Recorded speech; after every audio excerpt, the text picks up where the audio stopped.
இன்னைக்கு நம்ம தியானிக்க போகிறது ஒரு உண்மையான திருச்சபை எப்படி இருக்க வேண்டும், எப்படி இருந்தது, அந்த திருச்சபை எப்படி இருக்க வேண்டும் என்கின்ற விளக்கத்தை நம்ம இந்த வசனங்களே நாம் பார்க்கிறோம். 2ஆம் அதிகாரம் முதல் 42 வசனத்தை ஒருத்தர் வாசிங்க. அவர்கள் அப்போஸ்தலருடைய உபதேசத்தில் அந்யோன்யத்திலும் அப்பம் பிற்குதலிலும் ஜெபம் பண்ணுதலிலும் உறுதியாய் தரித்திருந்தால். யார் உறுதியாய் தரித்திருந்தார்கள்? அவர்கள் என்பது யார்? அப்போஸ்தலர்கள். எத்தனை அப்போஸ்தலர் இருந்தாங்க? 12 அப்போஸ்தலர் இருக்கிறாங்க. கிட்டத்தட்ட 120 பேர். அதுக்கப்புறம் அந்த 120 பேர் எத்தனை பேரா மாறிடுச்சு? எல்லாரும் சொல்லுங்க. 3000 பேரா மாறிடுச்சு. கொஞ்சம் கவனிங்க. இந்த 3000 பேரா மாறுறதுக்கு எத்தனை நாள் எடுத்துச்சு? காலையில் பேதுரு, ஞாபகம் இருக்கா? விடிய காலையில் நீங்கள் எல்லாரும் 10 தேசத்திலிருந்து யூதர்கள் என்ன பண்ணியிருக்காங்க? அந்த பெந்தேகோஸ்தே நாளுக்கு வந்திருக்காங்க. அப்போ காலையில் பேதுரு ஏன் சின்ன பண்ணுறார்? பிரசங்கம் பண்ணுறார். ஏன் பிரசங்கம் பண்ணுறாருன்னா, நிறைய யூதர்கள் பல தேசத்துலேருந்து வந்தவங்க சொல்கிறாங்க, இவங்க குடிச்சிட்டு வளர்றாங்க அப்படின்னு சொல்லும்போது, காலையில் 9 மணிக்கு யாராச்சும் போய் குடிச்சிட்டு வளருவாங்களான்னு சொல்லி பேதுரு இன்ட்ரடக்ஷனாகவே அவங்களுக்கு ஸ்டார்ட் பண்ணுறார். ஞாபகம் இருக்கா? அப்போனா நம்ம பைபிளை கேர்ஃபுல்லாக படித்தோன்னா அதுக்கான விளக்கம் பைபிள்லேயே இருக்குது. அப்போது 120 பேரும் 500 பேரும் 50வது நாள் வரைக்கும் காத்திருந்தாங்க. அந்த 500 பேர் இருக்காங்க, முடிஞ்சிருச்சு. அந்த 50 நாளில் இது நடந்துருச்சு. இப்போ டக்குன்னு 3000 பேர் ஆட் ஆகிருக்காங்க. ஸோ அந்த 500 பேருக்கும் இந்த 3000 பேருக்கு உள்ள கேப் என்ன? எத்தனை நாள்? காலையில் பேசுகிறாரு, சாயந்தரம் மத்தியானத்துக்குள்ளேயே 3000 பேர் வந்துட்டான். ஆமென், அல்லேலூயா. ஃபஸ்ட்டு பிரசங்கம் பேதுரு பேசுகிறாரு. ஞாபகம் இருக்கா? காலையில் பேசுகிறாரு. பைபிள் சொல்லுது, அவர்கள் இருதயத்தில் குத்தப்பட்டவர்களாக பேதுருவை பார்த்து கேட்குறாங்க, நாங்கள் என்ன செய்யணும், ரட்சிக்கப்படுவதற்கு என்ன செய்யணும்னு சொல்லும்போது இதுதான் வழின்னு சொல்கிறாங்க. 3000 பேர் அன்றைய தினமே, எப்படி? அன்றைய தினமே, காலையில் தொடங்கி அன்றைய தினமே தேவன் சபையில் சேர்த்தார். ஸோ இதுதான் கான்டெக்ஸ்ட். அந்த கடைசி வசனத்தை வாசிங்க. ரட்சிக்கப்பட்டவர்களை கர்த்தர் அனுதினமும் சபையிலே. ஆமென். ரெவலேஷன் கிடச்சிருச்சா? பெரிய சபையாக இருக்கட்டும், சின்ன சபையாக இருக்கட்டும், நல்லா பேசுகிற பாஸ்டராக இருக்கும், மொக்கையாக பேசுகிற பாஸ்டராக இருக்கட்டும், ஜனங்களை அந்தந்த சபையில் எத்தனை பேருக்கு இருக்கணுமோ யார் கூப்பிட்டு வரார்? நம்ம வேலை செய்வோம், ஆண்டவர் கூப்பிட்டு வருவார். ஆமென். இன்னும் புரியலன்னா, பவுல் நட்டார், அப்போலோ நீர் பாய்ச்சினார். விளைஞ்சிருமா? விளைய செய்கிறவர் கர்த்தர். ஆமென். நட்டா போதுமா? நீர் பாய்ச்சிட்டா போதுமா? எதுக்கு நட்டோம்? எதுக்கு நீர் பாய்ச்சணும்? விளைச்சல் வேணும். விளைச்சல் எந்த மனுஷனாலும் கொடுக்க முடியாது, தேவனால தான் கொடுக்க முடியும். ஆமென், அல்லேலூயா. ஓகே, இந்த சைடு இருக்கு உங்களுக்கு ரெடியா? கேட்குதா? ஸோ ரொம்ப சிம்பிளான கேள்வி, ஓகேங்களா? ஒரு 2 வாரமாக நம்ம பேசிகிட்டு இருக்கோம். ஸோ அதனால் கொஞ்சம் பேக்கில் போயிட்டு 2 விதமான ஆட்களை பேதுரு பிரசங்கம் பண்ணும்போது ஆதாரமாய் பயன்படுத்தி சுவிசேஷத்தை அங்கே இருக்கிற மக்களுக்கு ரொம்ப தெளிவாக பிரசங்கம் பண்ணார்.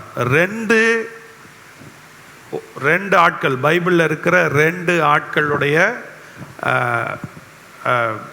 ஒப்புமை. அதாவது 2 பேர் பைபிளில் பேசின வசனத்தை பழைய ஏற்பாட்டில் அவர் சொல்லியிருக்கார். அந்த 2 பேர் யார்? கைதான தூக்க சொன்னேன். நான் என்ன சொல்கிறேன்னா, இதில் ஏன்னா யார் சொல்கிறேன்னு கேட்காது. யோவேல், தாவீது. எல்லாரும் சொல்லுங்கள், யோவேல், தாவீது. ஸோ நல்லா புரிஞ்சுக்கோங்க, வேதத்தில் இருக்கிற பாத்திரங்கள் எல்லாம் எப்பயுமே வசனத்தை தான் ஃபோக்கஸ் பண்ணுறாங்க. கட்டுக்கதைகளை எதையும் அவங்க சொல்லலை. ஜனங்களுக்கு எது இன்ட்ரெஸ்டாக இருக்குன்றதெல்லாம் அவங்க சொல்லலை. ஸோ நமக்கு இயேசு எப்படி சொல்லி கொடுத்தார்? வசனத்தை சொல்லி கொடுத்தார். சீசர்கள் என்ன சொல்லி கொடுத்தாங்க? வசனத்தை சொல்லி கொடுத்தாங்க. அதனால தான் திருப்பி சொல்கிறேன், இந்த சுவிசேஷம் தொடங்குச்சு, இன்னும் அது முடியல. ஆமென். இயேசு துவங்கினார், சொல்லுங்க, இயேசு துவங்கினார், சீஷர்கள் அதை தூக்கி சுமந்தார்கள். ஆமென். அதோடு அது முடியல, இன்னும் அந்த சுவிசேஷம் நமக்குள்ளே கிரியை செய்து கொண்டிருக்கிறார். அல்லேலூயா. உங்களுக்கு எனக்கும் வேலை இருக்குது. சொல்லுங்க, உங்களுக்கு எனக்கும், நம்ம எல்லாருக்கும் வேலை இருக்குது. இந்த வேலை வெட்டி வேலை இல்லை. இந்த வேலை ராஜாதி ராஜாவுக்காக வேலை செய்ய கர்த்தர் நம்மை அழைச்சிருக்கிறார். இயேசு கிறிஸ்து தனக்காக ஜீவனை கொடுத்து திருச்சபையை மீட்டு கொண்டார். அப்போ திருச்சபையானது தியாகமுள்ள வாழ்க்கை வாழ வேண்டும் என்பதை தேவன் எதிர்பார்க்கிறார். அல்லேலூயா. நான் சொல்றது புரியுதுங்களா? ஸோ பைபிள்லேருந்து தான் எக்ஸ்ட்ரீமா கம்யூனிசம் அப்படின்ற கான்செப்டையே எடுத்திருக்காங்க. ஆமென். அதை கொஞ்சம் ட்விஸ்ட் பண்ணிட்டாங்க. அதை என்ன பண்ணிட்டாங்க? ஈக்குவல் ரைட்ஸ், ஈக்குவல் பணப்பழக்கம், ஈக்குவல், இதில் பணக்காரன் ஏழன்லாம் அப்படி இல்லை. சொல்லுங்க, அப்படி இல்லை. ஆமென். கர்த்தர் ஒரே சிம்பிள், அதுக்கு நிறைய விளக்கம் கொடுத்துட்டே போகலாம். சிம்பிளான விளக்கம் என்ன தெரியுங்களா? இயேசு கிறிஸ்து தன்னையே ஜீவ பலியாக ஒப்பு கொடுத்தார். திருச்சபை அப்படி வாழ்வதற்கு கர்த்தர் நம்மை அழைக்கிறார். அல்லேலூயா. சத்தமாலையில சொல்லுங்களேன். ஸோ அப்போது மொதல் பாயிண்ட் இன்னைக்கு என்னன்னு சொன்னால், அவர்கள் முதலாவது தேவனுடைய வார்த்தைக்கு தங்களை அர்ப்பணித்தார்கள். உங்களுக்கு எல்லாருக்கும் சொன்னேன், எத்தனை தேசத்திலிருந்து யூதர்கள் இந்த பெந்தகோஸ்தே பண்டிகைக்கு வந்திருக்காங்க? ஏறக்குறைய பைபிளில் சொன்ன மாதிரி 10 தேசத்தின் மக்கள் யூதர்கள் இங்கே கூடி வந்திருக்காங்களா? இப்போ அந்த 10 தேசத்தில் இருக்கிற யூதர்கள் தான் வந்திருக்காங்க. இப்போ இந்த 3000 பேர் யாருன்னு நினைக்கிறீங்க? இந்த 3000 பேர் சபையில் சேர்க்கப்பட்டார்கள் யாருன்னு நினைக்கிறீங்க? அந்த கூடுகையில் வந்தவங்க தான். இப்போ எந்த ஊர்லேருந்து வந்திருக்காங்க? பல தேசங்கள்லேருந்து வந்திருக்காங்க. புரியுதா புரியலையா? 43, 44, 45 வாசிங்க. 43, 44 என்ன சொல்லுது பாருங்க. எல்லாருக்கும் பயம் உண்டாயிற்று. அப்போஸ்தலராலே அநேக அற்புதங்களும் செய்யப்பட்டது. விசுவாசிகள் எல்லாரும் ஒருமித்திருந்து சகலத்தையும் பொதுவாக வைத்து அனுமதி. இப்போ கொஞ்சம் கவனிங்க, அவன் பல தேசத்துலேருந்து வந்திருக்கான், ஊரை விட்டுட்டு வந்திருக்கான், இப்போ ரட்சிக்கப்பட்டான், திரும்பி போகலை. நான் சொல்றது பாருங்க, திரும்பி போகலை. இப்போ அவன் வேலை, அவன் வீடு, அவனுக்கு இருந்த எல்லா துறவு விட்டுட்டு வந்து பெந்தகோஸ்தில் அந்த திருவிழாவை கொண்டாடி திருப்பி போயிடுவான்.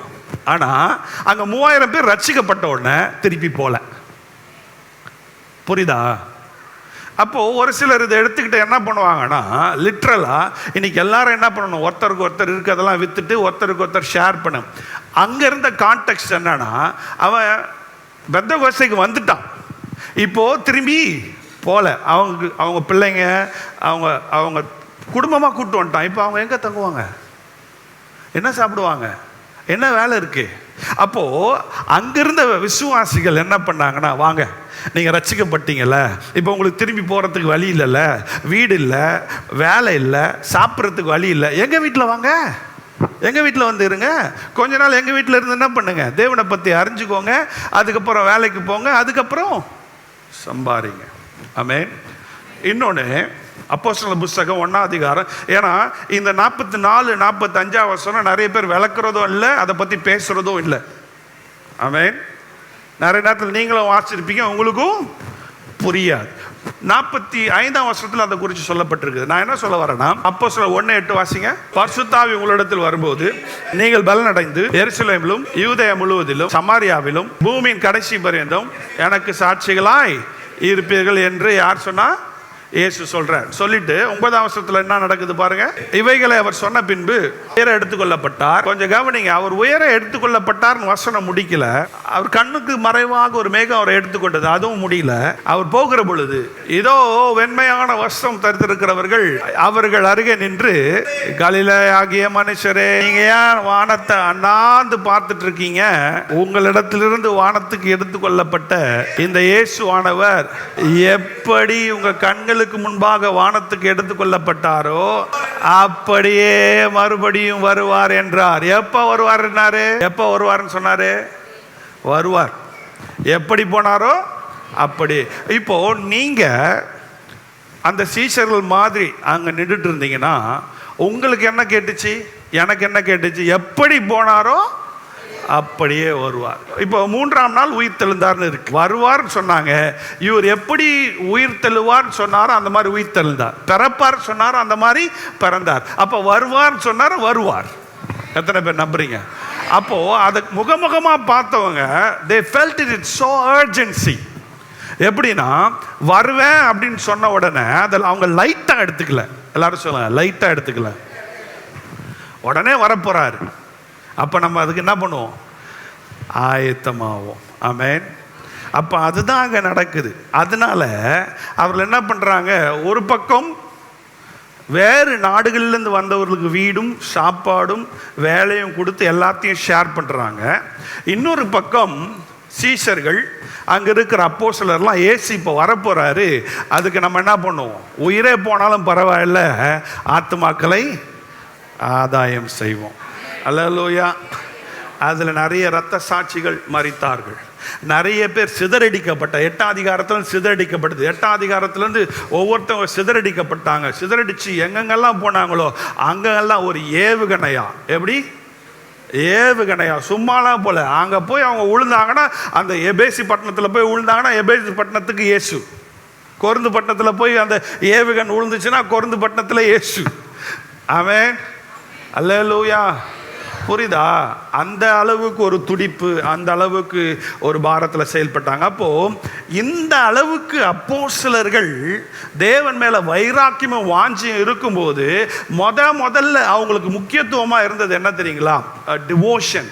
அப்போ அந்த டிவோஷன்ற வார்த்தைக்கு என்னன்னா பக்தி, அர்ப்பணிப்பு அப்படின்னு சொல்லலாம். கண்டினியூ அர்ப்பணிப்பு, விடா லாயல்ட்டி, விடா முயற்சி, உறுதியான விசுவாசம். முதல்ல எதில் இருந்தது தெரியுங்களா? தேவனுடைய வார்த்தையில். ஆமென். ஒரு உண்மையான சபை அந்த நாட்களில் இருந்தது போல இந்த நாட்களில் ஒரு உண்மையான சபை கர்த்தருக்காக, கர்த்தருடைய ராஜ்யத்துக்காக அது செயல்படுதுன்னு சொன்னால் காரியம் முதல்ல வரணும். ஆமென். அல்லேலூயா. காரியம் முதல்ல வரணும். Priority very important. அப்போ டிவோஷன் முதல்ல அப்போஸ்தலருக்கு எங்க இருந்துச்சுன்னா தேவனுடைய வார்த்தையில் இருந்துச்சு. அற்புத அடையாளத்தில் இல்லை.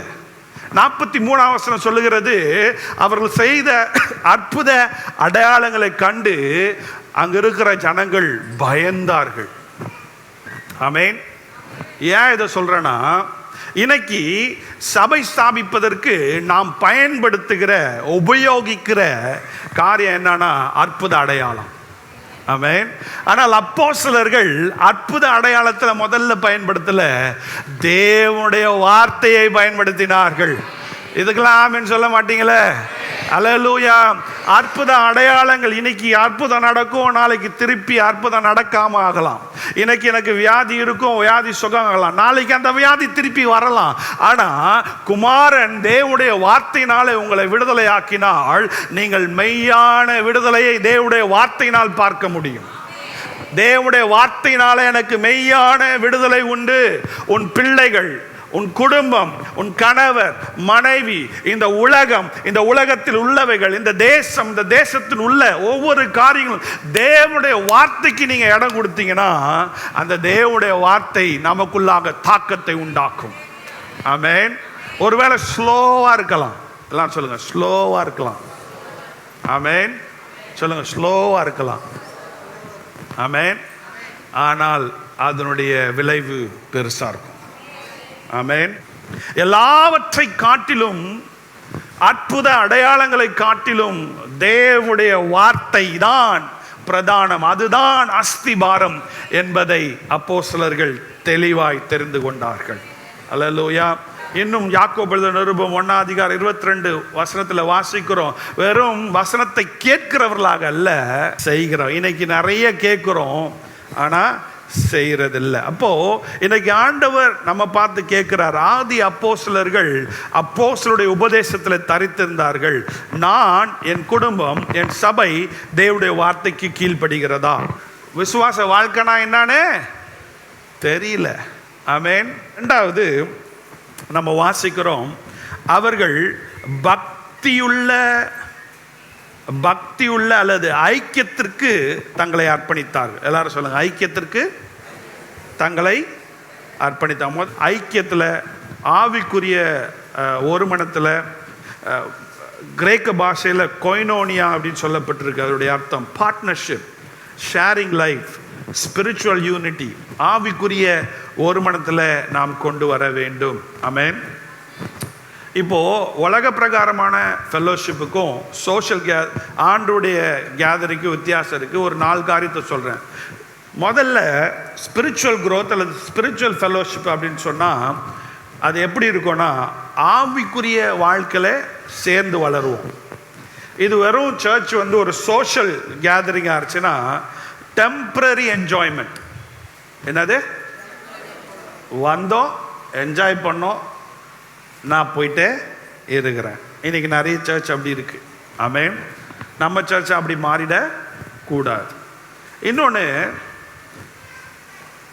ஆவிக்குரிய ஐக்கியத்தில் they focus on faith and love. உண்மையாக ஆவிக்குரிய ஐக்கியம் இருக்குன்னு சொன்னால் அந்த ஐக்கியத்தில் அன்பும் விசுவாசமும் வளரக்கூடியதாக இருக்கு. அதை மையப்படுத்துகிறவர்களாக இருக்கிறோம். ஆனால் சோஷியல் கேதரிங் சபைகள், சோஷியலாக கேதர் பண்ணுற சபையில் they focus fun. எல்லாமே ஹாப்பி.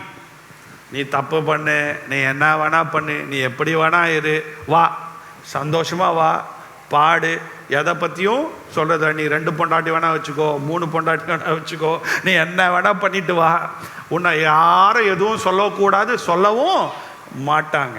ஆமென். அல்லேலூயா. யாரையும் துக்கப்படுத்த சொல்லலைங்க, எல்லாமே ஃபன்னு தான். இன்னைக்கு சபைகள் அப்படி மாறிடுச்சு. கர்த்தர் நியாயம் தீர்ப்பார், கர்த்தரே எல்லாம் செய்வார், நீங்கள் எதுவும் சொல்ல வேண்டாம். இங்கே நான் யாரையும் நியாயம் தீர்க்கல, நான் எதுவும் சொல்லலை. ஆனால் வசனம் சொல்லுது தப்பு, நீ அன்பா சொல்லு, அவர்கள் மனம் திரும்ப வேண்டும். ஆமென். சத்தியம் தான் நம்மளை விடுதலை ஆக்கும். ஆமென். சத்தியம் தான் நம்முடைய நம்பிக்கை, வேற ஒன்றும் இல்லை. சத்தியம் மனுஷங்கிட்ட இல்லை, ஸ்தாபனத்தில் இல்லை, தேவனுடைய வார்த்தையில் இருக்கிறது. ஆமென். அல்லேலூயா. கர்த்தர் நம்மை ஆசீர்வதிப்பா. மூன்றாவது, கிறிஸ்துவுக்குள் அர்ப்பணிப்பு. அவர்கள் அப்பம் பிற்குதலும் அப்படின்னு சொல்லியிருக்கு. அப்பம் பிற்குதல் அப்படின்ற அந்த பதம் எதை குறிக்குது என்று சொன்னால், கிறிஸ்துவுக்கு தங்களை அர்ப்பணித்திருக்கிறது. ஆமென். அப்போ சபை எதை மையமாக வச்சிருக்கணும்? பாஸ்டர் மையமாக இல்லை, தலைவர்களை மையமாக இல்லை, ஸ்தாபனத்தை மையமாக இல்லை. இதெல்லாம் வேணும், வேணானே சொல்லலை.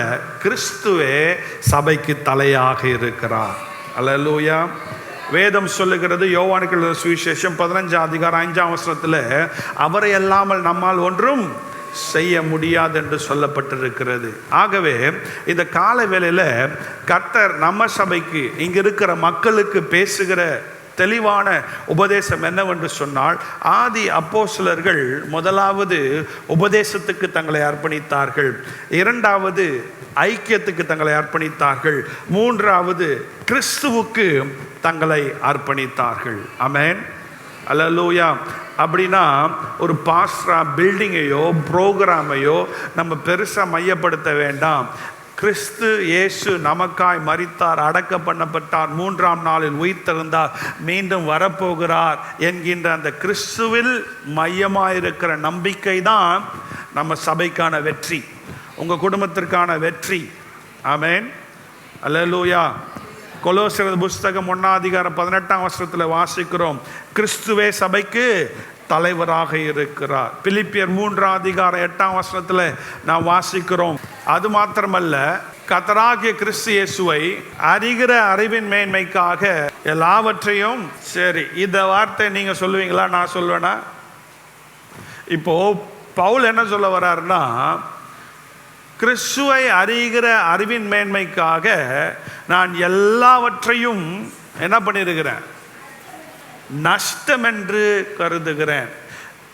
அப்படின்னா என்ன சொல்றாருன்னா, எனக்கு எதுவும் இந்த உலகத்தில் கிறிஸ்துவை விட முக்கியம் இல்லை, கிறிஸ்துவை விட்டுட்டா வேற எதுவும் எனக்கு முக்கியமாக தோணலை அப்படின்றத சொல்றார். அப்போ உங்களுக்கு எதெல்லாம் முக்கியமாக தோணுது கிறிஸ்துவை விட? கிறிஸ்து இல்லாத படிப்பு, கிறிஸ்து இல்லாத வீடு, கிறிஸ்து இல்லாத வேலை, கிறிஸ்து கொஞ்சம் கவனிங்க. நீங்கள் இந்த இருதயத்தில் எல்லாத்தையும் வச்சு நிறைச்சி பாருங்க, நிறையவே ட்ரை பண்ணுங்க. நல்லா சாப்பிட்டு பாருங்க. நிறைய பேர் அந்த அந்த காலியான இடம் எப்போ நிறையன்றதுக்காக, அந்த மகிழ்ச்சி, அந்த சந்தோஷம், அந்த சமாதானம் வேணுன்றதுக்காக போதை பழக்கத்துக்கு அடிமையாகிறாங்க, குடிக்கிறாங்க, பலவிதமான கெட்ட பழக்கத்துக்கு அடிமையாகிறாங்க. ஆனால் இன்னைக்கு நிறைய பேர் அதுலேருந்து மீண்டே வர முடியல. இயேசுதான் முதலாவதாக இருக்காராம்.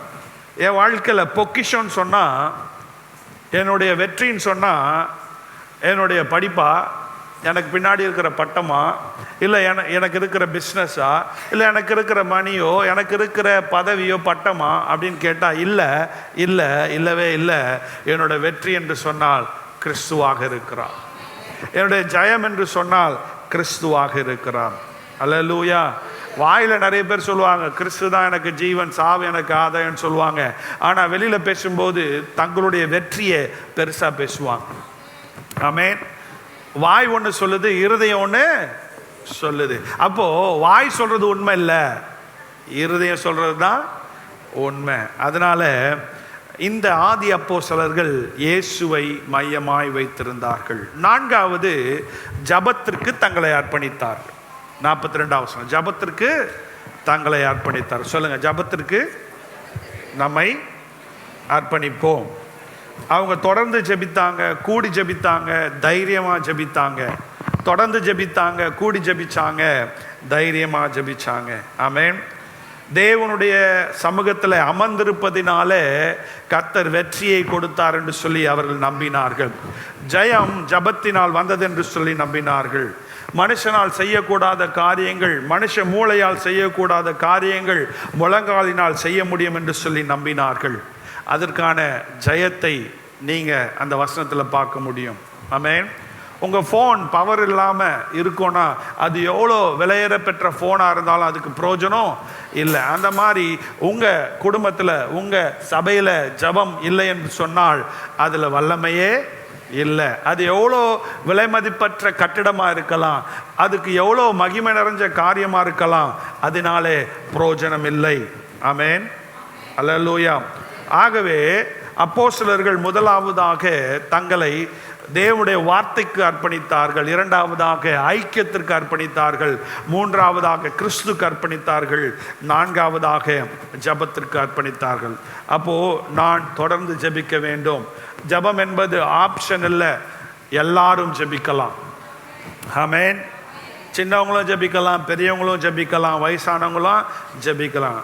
அப்போ காலையில் மாலையில் ஒருவேளை எனக்கு நேரம் கிடைக்கும் போதெல்லாம் நான் நம்புகிறேன்னா ஜபத்தினால் எனக்கு விடுதலை வரும், ஜபத்தினாலே எனக்கு கர்த்தர் விடுதலை தருவார். ஆதி அப்போஸ்தலர் நம்பினாங்க, ஜபத்தினாலே விடுதலை உண்டு.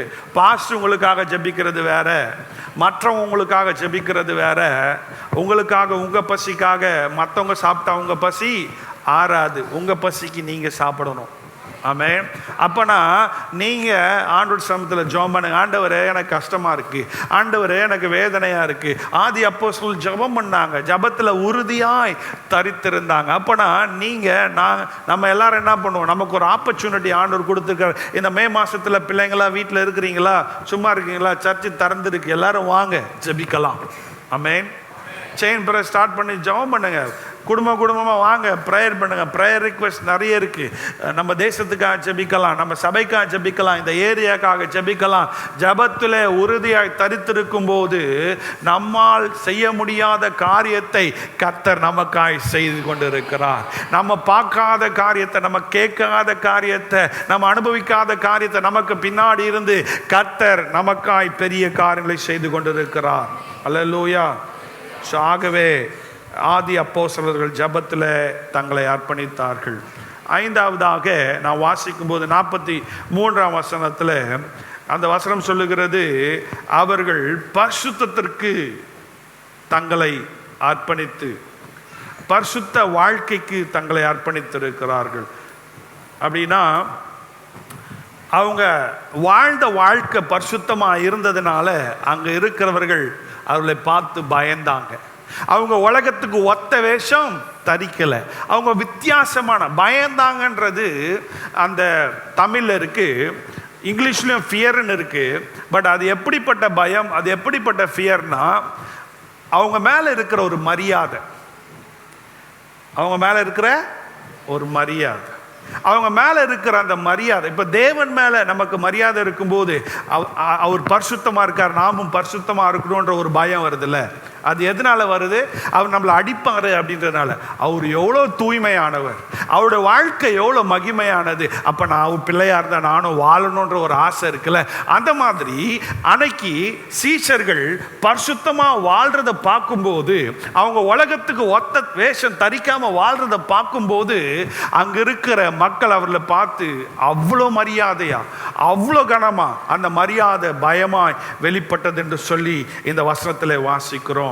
கர்த்தர் நம்மை பரிசுத்த வாழ்க்கை வாழ அழைச்சிருக்கிறார். திருச்சபையே உங்களை என்னையும் நம்ம பரிபூர்ணமற்ற மனவாட்டிகள் தான். ஆனால் இந்த பரிபூர்ணமற்ற மனவாட்டியை பரிபூர்ணமாய் மாற்றுகிற, பரிசுத்தமாய் மாற்றுகிற நல்ல பரிசுத்த தகப்பன் நமக்கு இருக்கிறார். ஆதி திருச்சபை அந்த பரிசுத்தரை சார்ந்து வாழ்ந்ததை நாம் பார்க்க முடியும். ஆமென். 1 பேதுரு புஸ்தகம் 1 அதிகாரம் 15 Be holy for I am holy. நான் பரிசுத்தர், ஆகையால் நீங்களும் பரிசுத்தராய் இருக்க கர்த்தர் உங்களை அழைத்திருக்கிறார்.